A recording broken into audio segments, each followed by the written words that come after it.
The wreaths of the red poppies make me stop, and I wish I could turn back the clock to show the soldiers who passed away. Without them, I wouldn't be here today. So we should wear our poppies with pride and remember those who died and survived. The Great War ended in victory. Without it, there may be no you or me.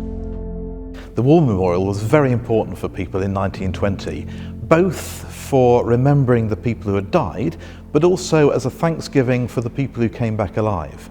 As the generations passed, the impact of the Second World War, the names that were remembered there, were attached to the same war memorial, and as time has gone by since then, all the conflicts in which we've been involved are attached to the same memorial.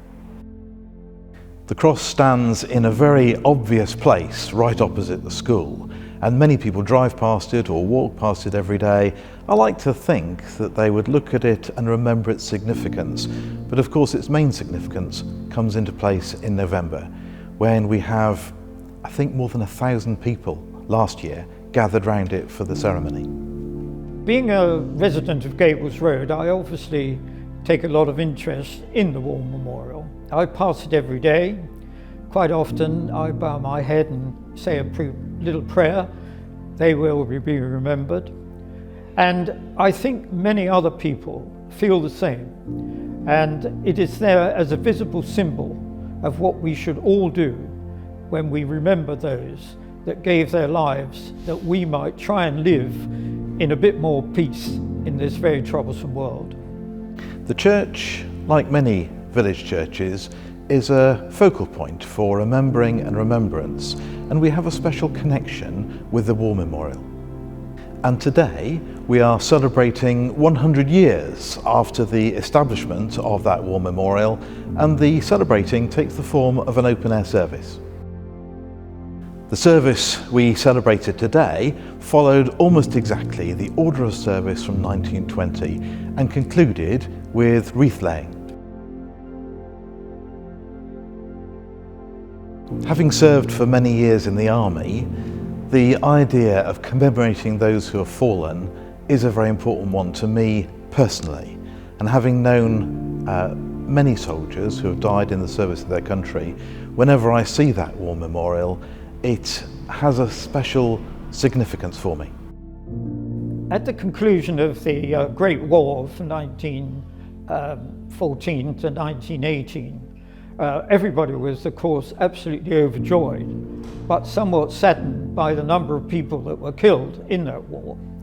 And so it was decided that memorials should be erected in the country.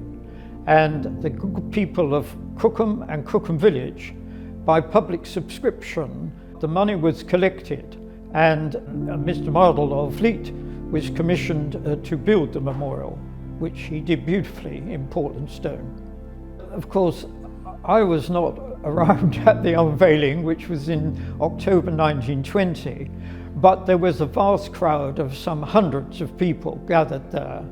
And Commander, I think, of the Royal Military College actually unveiled it. There is a picture of the unveiling ceremony, and my recollection of it is how all the ladies and the gentlemen are all wearing hats, which of course today is never seen.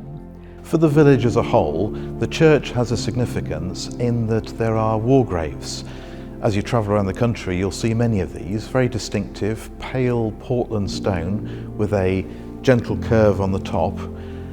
The war graves we have are all of that kind, with the exception of one, perhaps the most poignant of all, an 18-year-old girl, Amy Slingo, who was killed by accident, and the family elected to have their own gravestone put in place. Pretty much every generation that has lived here in the village has experienced war or conflict of one kind, and of course now the pressure of the COVID disease is something which is again bringing people together. Speaking personally, I think it's very important that we honour the memory of those who have died, and we remember the putting in place of the cross. It is one of those things that you really ought to do, and whether people are there, whether there's a crowd of people there or not, or as today where there's a lot of traffic going past, doesn't make a scrap of difference. think this is the right thing to do, and I'm very glad to be part of this celebration.